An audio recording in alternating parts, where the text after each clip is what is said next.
A'ja Wilson's just a big bully. Look at this.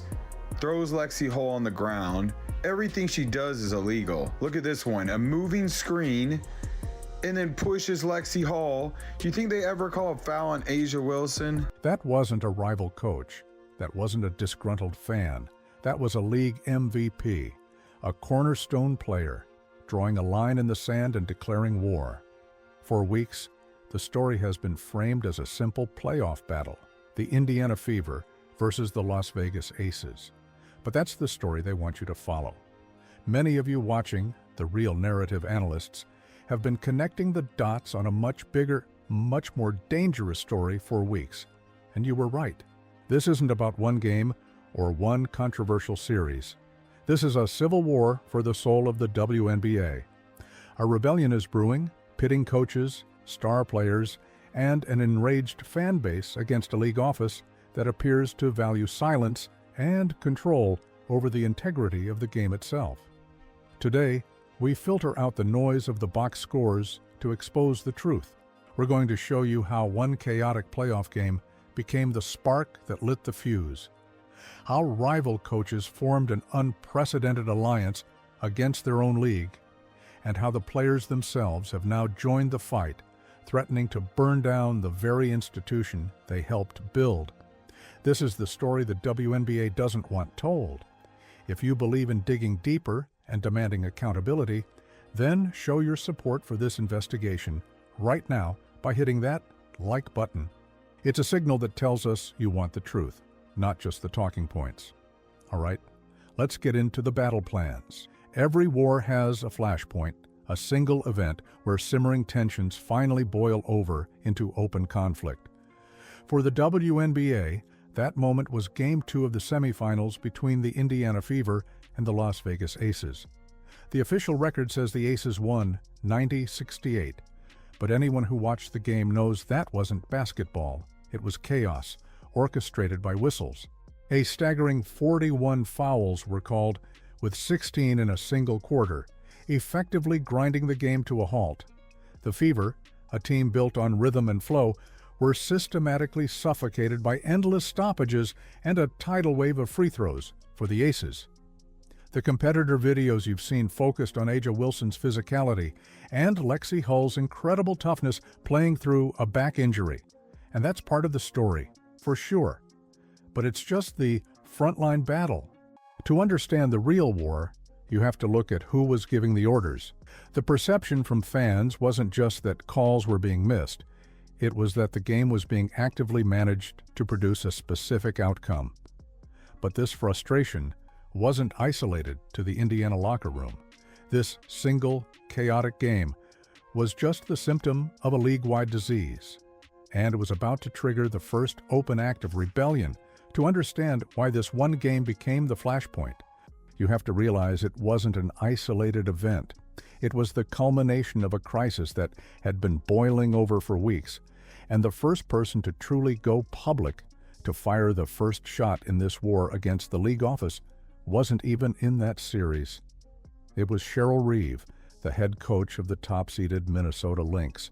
And A'ja Wilson and the Las Vegas Aces lose Game 1 on their home court to the Indiana Fever, 89-73. The Indiana Fever were in control of this game from start to finish. After a controversial game of her own, Reeve went scorched earth on the league's officiating, calling out the inconsistencies and lack of accountability. The league's response was swift and brutal. They didn't just fine her, they made an example of her. A one-game suspension in the middle of the playoffs and a massive $15,000 fine. The message from the league office was clear: sit down, be quiet, and cash the checks. Criticizing the officiating, no matter how justified, was an act of treason. They expected this show of force to silence any other potential dissenters, but they miscalculated. They thought they were stamping out a spark, but instead, they poured gasoline on the fire. Because what happened next was unprecedented. In the middle of the most contentious, physical, and emotionally charged series of the playoffs, the two rival coaches, the Indiana Fever's Stephanie White and the Las Vegas Aces' Becky Hammon did the unthinkable. I mean, it feels like a physical game every game. Feels like it's been a physical season. But yes, I think, I feel like I've been on the ground a little bit more this series so far. But we just keep getting back up, so that's all you can really say. Yeah, we're excited. I know the last time it was the first playoff game in a really long time, so to be able to have 2 more for our fans that have been there with us all season, I'm really excited for that, and we definitely do feed off of their energy, so we're really looking forward to it. They publicly supported Cheryl Reeve's criticism. They broke ranks, crossed enemy lines, and formed an alliance, not with each other, but against a common enemy, the league office. The league once again responded with its only tool, punishment.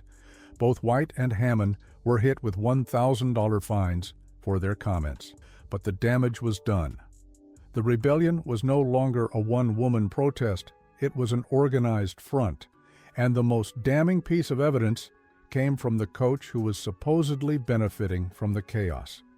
This is Becky Hammon, whose team just won a game by turning it into a wrestling match, admitting the truth. That isn't the losing coach, that's the winning coach, validating every single complaint from the other side. This is no longer a dispute, it's a confession. When the person winning the game tells you the rules are broken, you know the entire system is corrupt. What do you think when you hear that? Does that sound like a coach who believes her team won fairly? Let me know in the comments. This was the moment the coaching fraternity drew their line in the sand. But this civil war was about to escalate because the generals were about to be joined by their most powerful soldiers, the players. A united front of coaches, even from rival teams, is a PR nightmare for any professional sports league. But the league office was about to discover a horrifying new reality. This rebellion wasn't just limited to the sidelines. It was about to spill onto the court. In the wake of her coach, Cheryl Reeve's suspension, Minnesota Lynx star and former MVP Napheesa Collier did what the league feared most. She picked up the torch, and in a single, scorched earth statement, she spoke for every player, coach, and fan who felt the game was being compromised.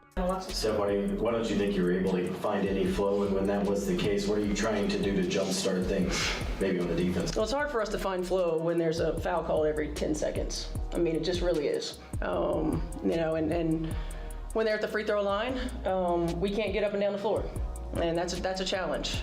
They were much more aggressive and physical defensively, we didn't counter that with our off-ball actions or with our back cuts. So they took us out of our comfort zone. I mean, offense is about rhythm, it's about timing, it's about spacing. We allowed them to do that, and they kept us from doing it. She didn't just criticize a few calls, she attacked the very foundation of the league's authority, the lack of accountability from the league office. Let's be crystal clear about what this means. This is a superstar player in the middle of a championship run, publicly stating that the organization in charge is failing. She elevated this from a debate about fouls to a crisis of leadership. It's the players telling the league, "We no longer trust you to be stewards of our game." This is the moment a protest becomes a mutiny. The Civil War was now being fought on all fronts, and while the coaches and players waged their war on the inside, a digital army was forming on the outside. Many of you watching have been on the front lines of this, connecting the dots and demanding answers when the mainstream media was still just reporting the box scores. The fan base didn't just get angry, they got organized. They became investigators. Hashtags like "Our rigged for Aja" and "Justice for Lexi" exploded across social media, becoming rallying cries for a fan base that felt completely powerless, but it went deeper than that. Viral videos began to surface on TikTok and Twitter, not just angry rants, but detailed, frame-by-frame breakdowns of missed calls and questionable plays. Fans were creating side-by-side comparisons, circling illegal screens, and building a mountain of video evidence that seemed to show a clear pattern of preferential treatment. The discussions on forums like Reddit were no longer just about strategy. They became dominated by threads questioning the league's integrity, with fans asking a simple, terrifying question: is the game even real? This isn't just complaining. This is a fan insurgency, a grassroots movement of narrative analysts doing the accountability work the league office refuses to do itself. And this is where the Civil War becomes an existential threat to the WNBA, because it's happening at the absolute worst possible moment in the league's history. This fan insurgency is happening at the precise moment the WNBA is experiencing a golden era of unprecedented growth. Viewership is shattering records. Arenas are selling out. Social media engagement is leading all of professional sports. For the first time, the league has captured the mainstream cultural spotlight, and that is exactly what makes this Civil War so dangerous. This new, massive audience didn't tune in to watch a predetermined outcome. They came for the competition, for the drama of sport, not the drama of conspiracy. A league that is perceived as fundamentally unfair, or worse, rigged, doesn't just risk a bad news cycle, it risks alienating the entire generation of new fans that are fueling its explosion in value. And what has been the league's response to this existential threat? Accountability, transparency, an open dialogue with its coaches and players? No. Their playbook has been one of intimidation and silence. They suspended Cheryl Reeve. They fined Stephanie White. They fined Becky Hammon. Their strategy has been to punish the whistleblowers, not to investigate the crime. Every fine and every suspension only serves as another piece of evidence for the rebels, another log on the fire. Proving Napheesa Collier's point, there is a stunning lack of accountability from the league office. They are actively trying to suppress the story without realizing they are the story. This entire conflict, the coaches' rebellion, the players' mutiny, the fan insurgency, now converges on a single point in time. Game 5. The series is tied 2-2.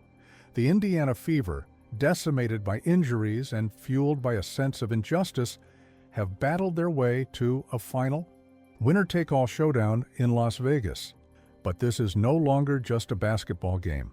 It is a referendum on the WNBA itself.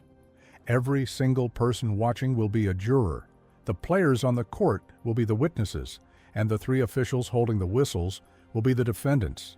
Every call, every no call, every single moment of physical contact will be dissected and analyzed by millions of fans who are now armed with suspicion and doubt.